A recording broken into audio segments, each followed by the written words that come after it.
It was supposed to be a quiet evening. I had just pressed my slacks. The gray ones Claire once said looked nice enough not to embarrass Mark. And I was brushing a soft lint roller down the sleeves of my cardigan when my phone buzzed. I glanced down, half smiling. Maybe Claire was asking if I could pick up wine on the way, but it wasn't that. The text just said, "Don't come tonight. Mark's asked that you not be here." Sorry.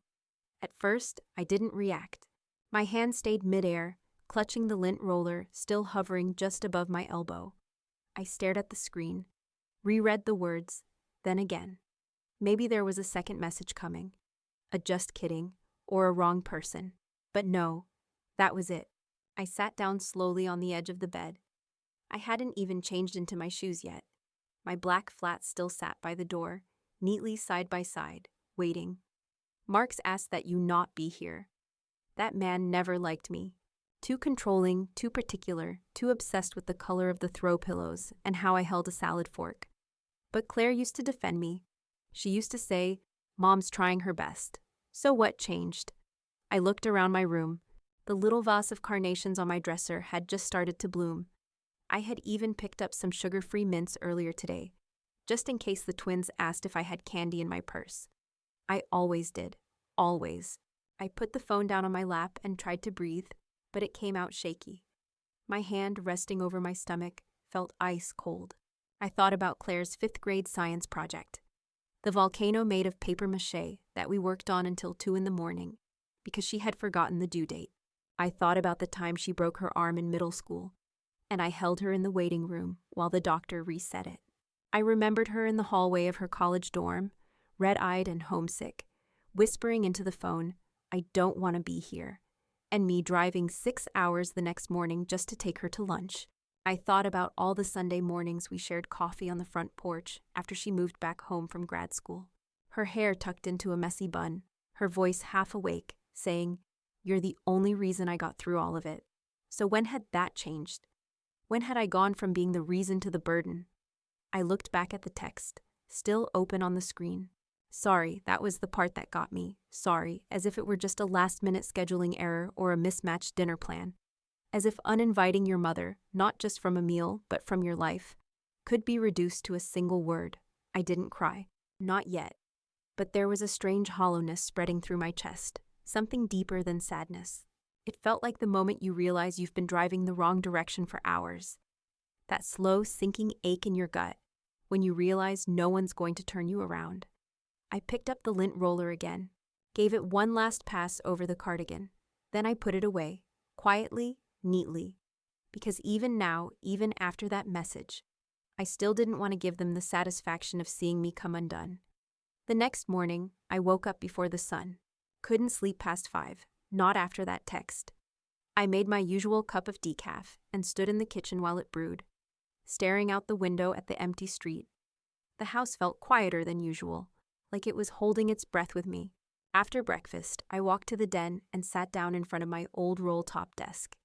It had belonged to my grandfather, passed down to me when I turned 30. The wood was nicked and worn smooth at the edges, but the drawer handles still clicked into place with that satisfying little clunk. I unlocked the center compartment, the one I always kept labeled Claire. Inside, neat manila folders stood like old soldiers on a shelf. Every financial record I had with Claire's name on it. I didn't even know why I kept it so organized all these years. Habit, maybe. Maybe some part of me always wondered if I'd need to prove my worth to her someday. The first folder was labeled 2007 Grad School. I opened it, careful not to tear the edges. There was the check copy for her Columbia tuition, $31,000 for the first year. I remembered how her voice shook when she called me crying, saying the fellowship didn't come through. "Don't worry," I had said without even thinking. "We'll make it work." Next came 2012 Nursery. A bill from Bright Beginnings Preschool, signed in my name. Then 2015 Mortgage Gift. That was the down payment on their first house in Chevy Chase. I flipped through the pages and found the sketch Claire had made on the back of an envelope. A layout of the property with a little mom's apartment, scrawled above the garage in blue pen. I remember when she gave it to me. "Someday," she said, smiling, "when we can make it work." But someday never came.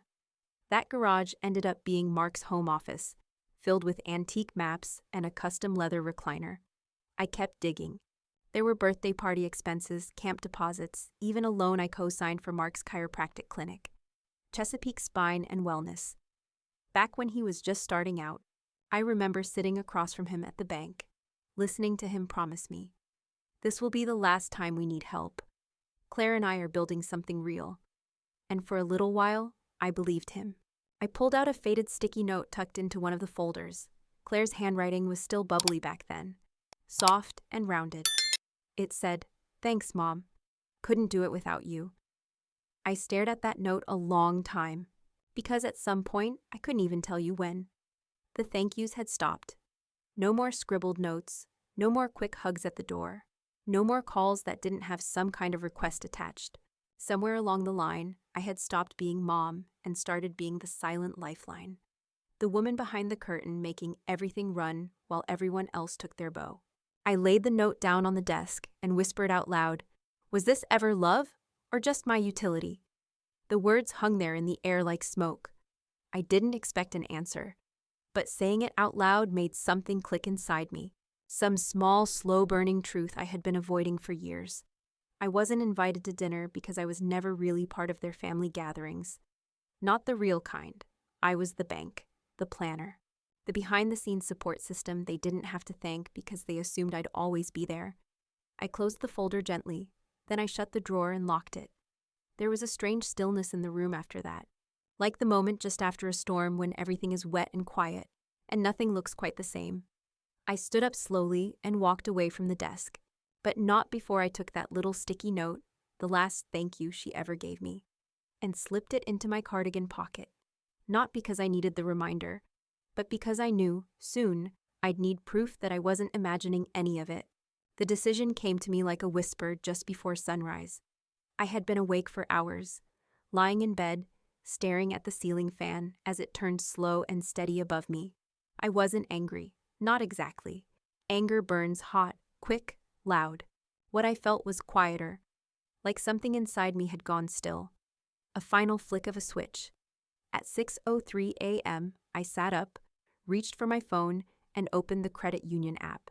It had been years since I even looked at the list of auto payments. Most of them I didn't even think about anymore. They just ran, like sprinklers in the yard. Silent, automatic, expected. I tapped through the tabs until I found it. Recurring transfers, linked external accounts. There it was, Claire's account, then Mark's clinic, then one labeled St. Edmund's Tuition, the private school for the twins. I scrolled further, cell phone bills, grocery delivery subscriptions, even a car insurance payment I'd forgotten I was still covering. I felt a wave of heat rise in my chest, but not rage. Embarrassment, shame maybe, for letting it go on this long, for letting myself believe that helping them made me essential, loved. I called the credit union, pressed 0 to get a real person. The woman who answered was named Yvette. She sounded young, maybe in her 20s, chipper in that way customer service people are trained to be. "Hi there, thanks for calling Trinity Federal. How can I help you today?" "I need to suspend some transfers," I said. "Sure. Can I get your full name and last 4 digits of your account?" I gave it to her, then waited while her keyboard clacked in the background. "Okay, I'm in," she said. "Now, which payments are you looking to suspend?" "All of them," I said. Everything linked to my daughter Claire Ashton and her husband, Mark Ashton. There was a pause. "I'm seeing quite a few here," Yvette said gently. "Just confirming. You'd like to halt every recurring transaction connected to those names?" "Yes," I said, my voice calm. "All of it." Another pause. "That's 14 direct transfers and 1 linked credit card account with auto payment. Oh, and I'm seeing 142 active auto payments total, including utilities, subscriptions, donations." I blinked. "Did you say 142? "Yes, ma'am." I let out a breath, not sharp, just long, like something was finally leaving me. "Okay," Yvette said slowly. "I've halted all transactions going forward. Would you like to remove their financial authority from the account as well?" I thought of Claire's name listed next to mine on the emergency account access form I had signed years ago. I remembered telling the clerk, "Just in case something ever happens to me, she's the responsible one." Yes, I said. Remove her access completely. Yvette's voice softened. All right, that's done. Is there anything else I can help you with today? No, I said, picking up the ceramic pen holder from my desk. That's enough. She thanked me for banking with them. I hung up. Then I stared at the phone for a long moment before pressing and holding the icon for the credit union app. A menu popped up. Remove app. I tapped it. Delete. Gone. I placed the phone face down on the desk. Not shoved or slammed. Just placed carefully, like I was setting down a piece of old china I no longer had use for. Then I stood up, walked to the fridge, and pulled off a sticky note from the side. One of those pastel-colored ones I kept for grocery lists and recipes. I wrote just one sentence. I am not your insurance policy. I stuck it to the kitchen cabinet, right above the tea shelf, where I'd see it every morning, not as a warning, not as a reminder to them, but to myself. Because for the first time in 40 years, I realized I wasn't cutting them off. I was finally letting myself go free. Claire showed up 4 days later. She didn't call ahead, just knocked. Fast, hard, like someone trying to beat down a fire. I was in the kitchen steeping a mug of Earl Grey, the good kind I save for company. I almost didn't answer, but I did. She was already worked up before I even turned the knob. Hair pulled back too tight, face flushed, tote bag slung across her shoulder like she was late for a PTA meeting. The second the door opened, her words poured out. Mom, what the hell is going on? I stepped back calmly. Come in. The kettle just finished. Claire blinked. She hadn't expected that. She thought I'd match her energy. I didn't. She walked in, tight movements, her boots clacking across my floors. I could feel her eyes scanning the room, the neatness of it all. She always looked for signs of decline when she came over, as if one unwashed dish would justify the way she kept me at arm's length. I handed her a cup of tea, placed mine across from it at the table. She didn't sit. I just got off the phone with St. Edmund's, she said. They said the tuition check bounced. I took a small sip. Yes, I imagine it did. Mom, she snapped, setting her cup down harder than necessary. What is going on? I made a few calls, I said. Closed a few accounts. That's all. You can't just do that, her voice cracked into a high-pitched note, like it always did when she was losing control. Mark's clinic had 2 debits denied this morning.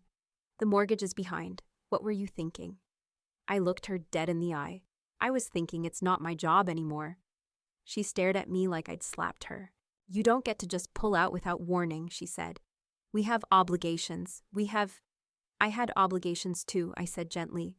For 38 years. And I fulfilled everyone. She opened her mouth to argue. I held up a hand.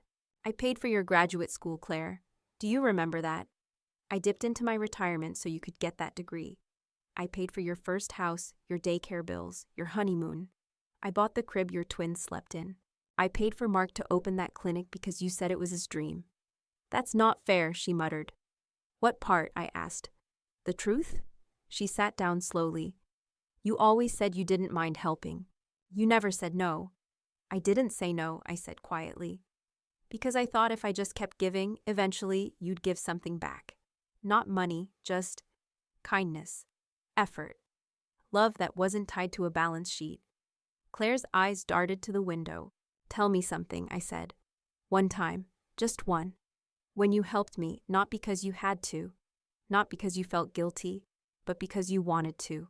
Tell me about it. She didn't answer. I waited, stirred my tea. Nothing comes to mind, I asked. Still nothing. She stared at her cup like she wished it would speak for her. I nodded. That's what I thought. Mom, she finally whispered. You're making this transactional. That's not fair. No, I said. I'm making it honest. There's a difference. The room went quiet. Not tense, just hollow.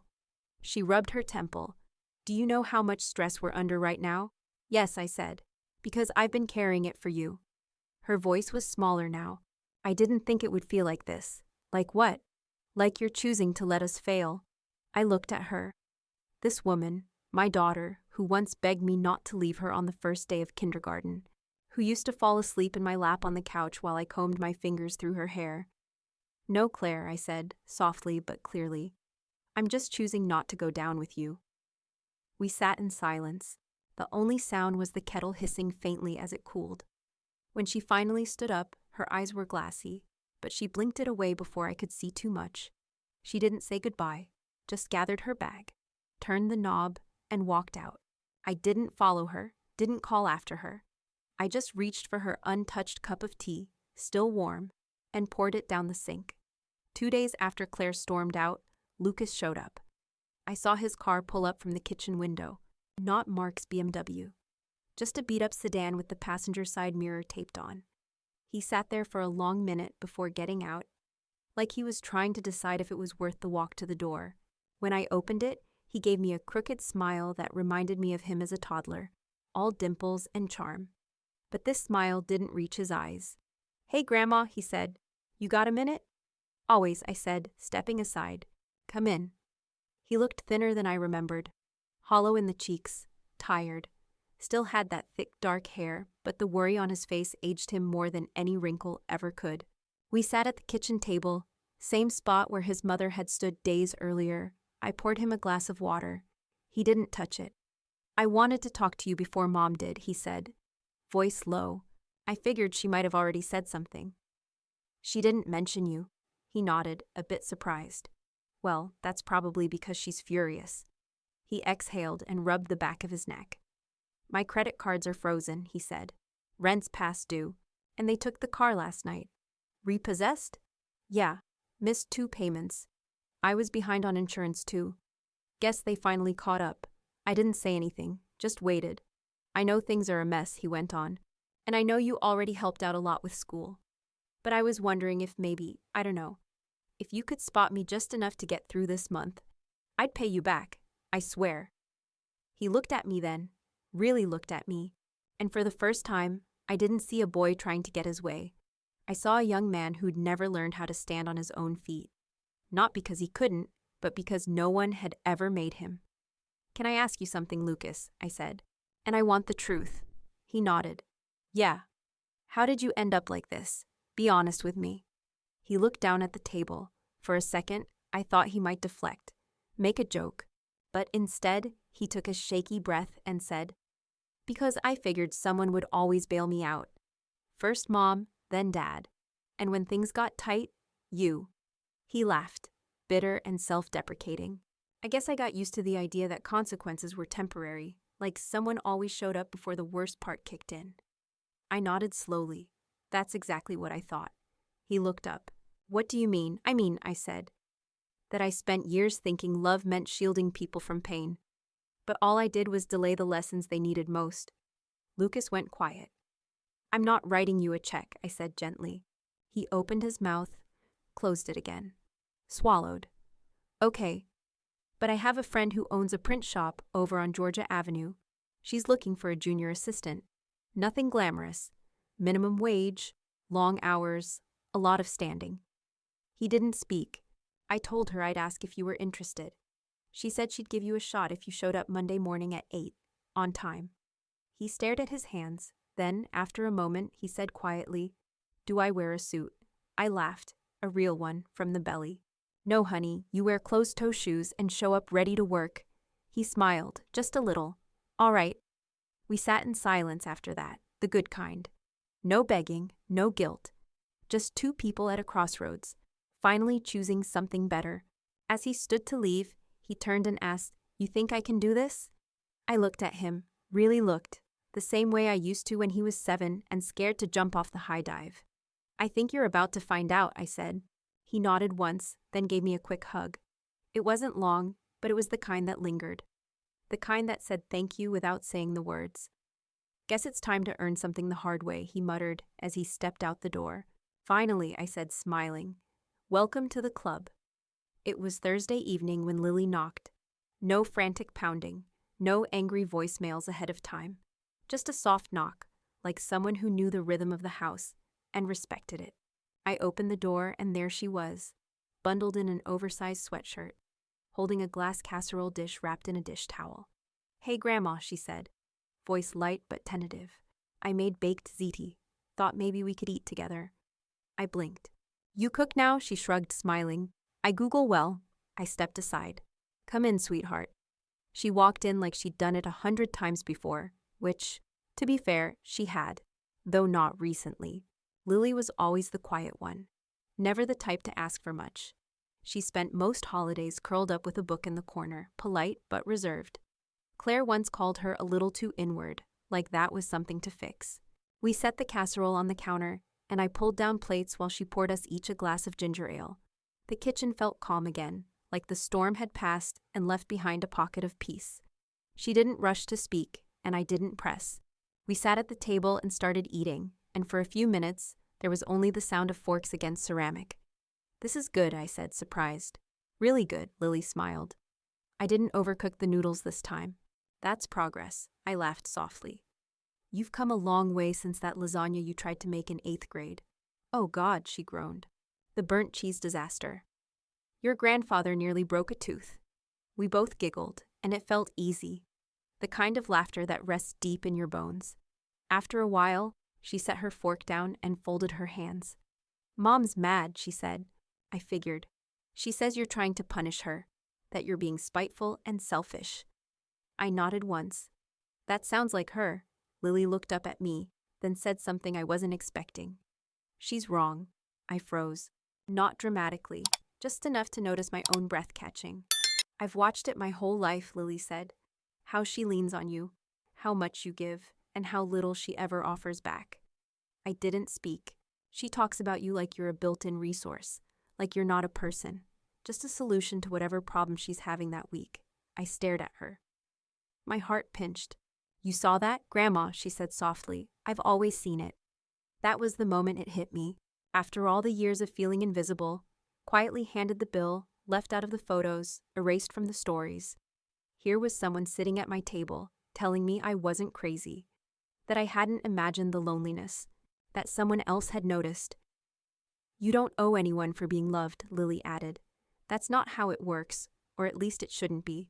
I looked at her, really looked, and saw the gentleness in her expression, not pity, not guilt, just presence.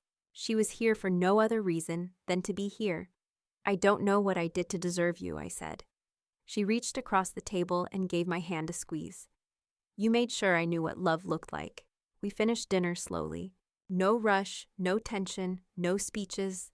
Just two women with the same blood and very different hearts, finally aligned for once. Afterward, we washed dishes together. I dried while she scrubbed, and it felt more like ritual than chore. When she left, I stood at the doorway for a long moment after she was gone. The night air was still, quiet. That visit didn't fix everything, but it didn't have to. It reminded me that I wasn't forgotten, that I wasn't just a cautionary tale or a cautionary bank account. I was seen. And for the first time in months, I didn't feel alone in my own house. They came on a Sunday. It started with a knock, not the usual kind. This one was heavy, sharp, deliberate. I opened the door to find Claire standing there, jaw tight, with Mark just behind her. But that wasn't all. Mark's sister, Janine, was next to him, arms crossed like she was ready for court. Behind her, Mark's parents, Ed and Connie, shuffled awkwardly on the steps, dressed like they were heading to a country club brunch. All of them looking at me like I'd done something criminal. I didn't say a word, just stepped aside, let them walk in, and quietly closed the door behind them. They didn't even pretend to make small talk. Claire launched right into it. "Mom, we're here because this has gone too far. You've hurt a lot of people." I walked slowly into the living room and sat in my armchair. They stayed standing like I was about to be sentenced. "I'm not going to listen to a lecture in my own home," I said calmly. "So if this is some kind of family tribunal, we can stop now," Claire blinked. "It's not a tribunal. You showed up with 5 people to confront a 77-year-old woman. What would you call it?" Mark stepped forward. "This isn't an attack. We're just trying to make you see reason." "Whose reason?" I asked. "Yours," Janine scoffed. "You've left the kids hanging. Do you understand that? Tuition, supplies, everything. Lucas's credit is wrecked." "Lucas has a job now," I said. "He's figuring things out, like he should have years ago." Mark's father, Ed, piped in. "We all rely on each other. That's what families do." "No, Ed," I said, voice flat. "What your family does is take. What I do is give." Claire threw her hands up. This is exactly what we're talking about. You've made everything about money, like it's all just a transaction to you. I stared at her. It was to you. That shut her up for a moment, but then Janine spoke again. You're punishing them. You're holding decades of generosity over their heads. I stood, slowly, not angry, just done. This isn't a hearing, I said. This is my home. And if you're not here to talk like human beings, one-on-one, then you can all leave. Claire's voice broke. Please don't do this.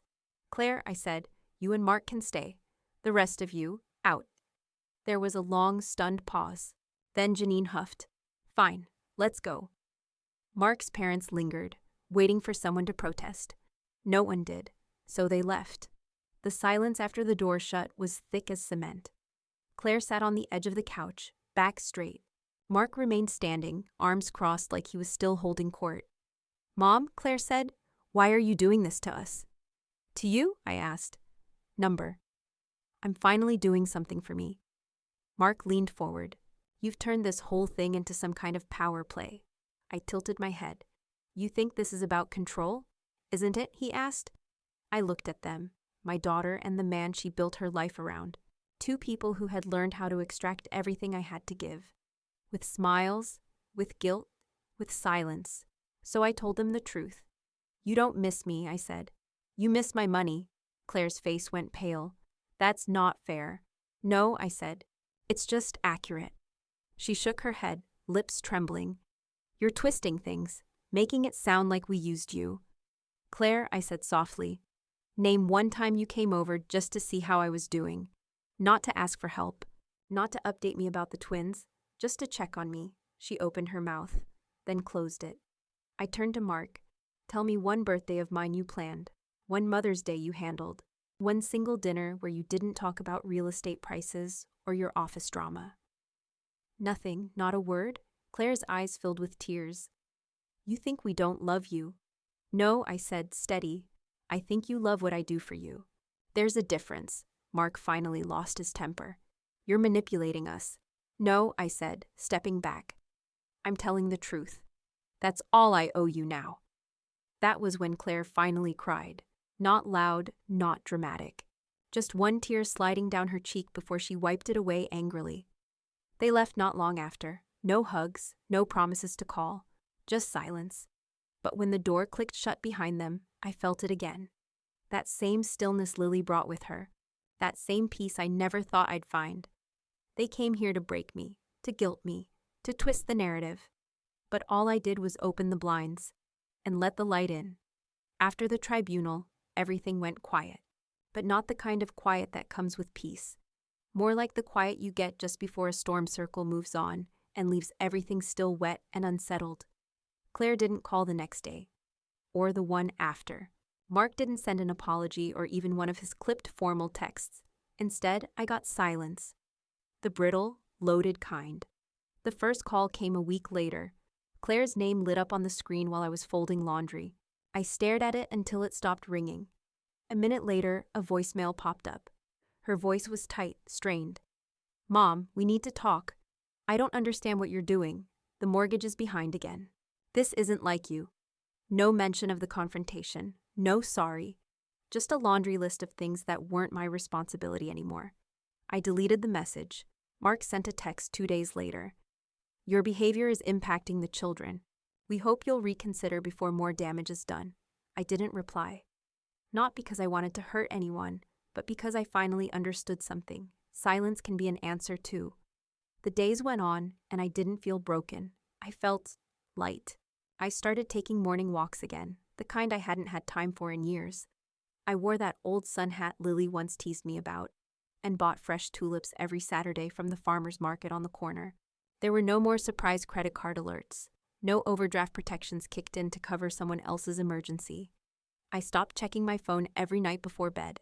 I deleted the meal delivery apps that had been set up under Claire's account and went back to cooking for one. And you know what? It felt good. Simple. Mine. Lily came by every week. She didn't always stay long, but when she did, she helped me water the plants or sat on the porch drinking iced tea while we played dominoes. No questions, no agenda, just presence. Lucas called one evening, 2 weeks into his new job. He sounded tired, but something in his voice had changed, a kind of grit that hadn't been there before. "I get it now," he said. "Like all of it." "I know you do," I said. "And I'm proud of you." He didn't ask for money. He didn't hint at needing anything, just said he was learning how to manage on his own. It was the best call I'd had in years. I spent more time with myself. Crosswords in the morning, books I never finished, a small garden I'd forgotten I planted years ago that had somehow, against all odds, sprung a few tomatoes.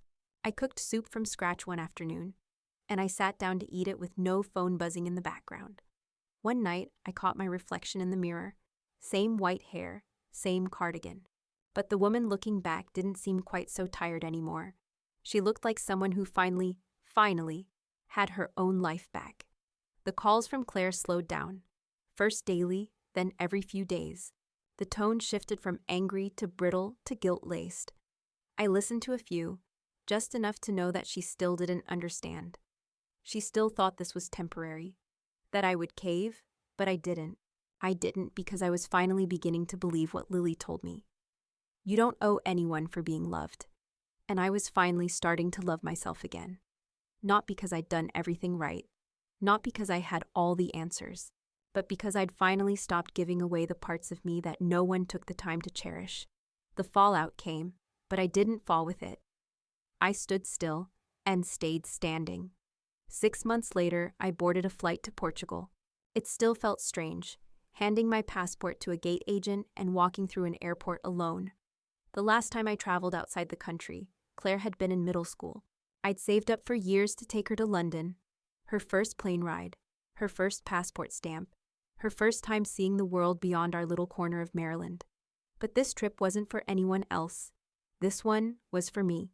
Lily helped me book everything. She came over one afternoon with her laptop, plopped onto the couch and asked, "If you could go anywhere, where would it be?" "Portugal," I said without thinking. "Your grandfather always wanted to go. We never made it."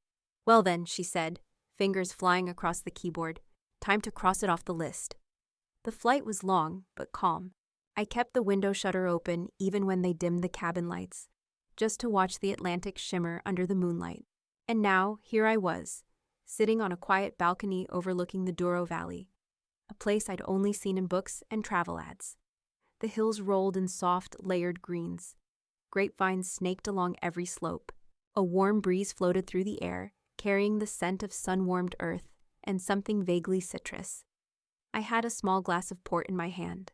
Rich, red, syrupy sweet. I raised it slightly and whispered, "You were right, Frank. It's beautiful here." He would have loved this view. He would have talked to every vineyard worker he could find, asked about every grape, every soil type. I let myself smile at the memory, not with sadness, but with gratitude. My phone buzzed beside me on the table. I picked it up, thumbed over the screen. "Claire, just a missed call." No voicemail this time. I watched the notification fade, then slowly locked the screen and set it face down on the table. I didn't need to hear the message. I already knew the rhythm of it, the guilt, the hurt, the confusion. But I also knew something else now. I didn't owe anyone my peace. Not anymore. The sun dipped lower behind the hills. The clouds lit up in gold and soft lavender, and the wine glass in my hand caught the light. Glowing like a little ember, I took a sip, not to forget anything, not to numb it, but to mark the moment, to celebrate the woman who raised a daughter alone on a seamstress's paycheck, who paid for dreams that weren't hers, who cooked Sunday dinners and drove midnight carpools and loaned money without being asked. The woman who finally realized that being needed isn't the same thing as being loved. I raised my glass again, this time to myself. "To the version of me who waited too long," I murmured, "and the one who's finally living." And then I sat back, let the breeze wash over me and smiled, full and free, for the first time in years.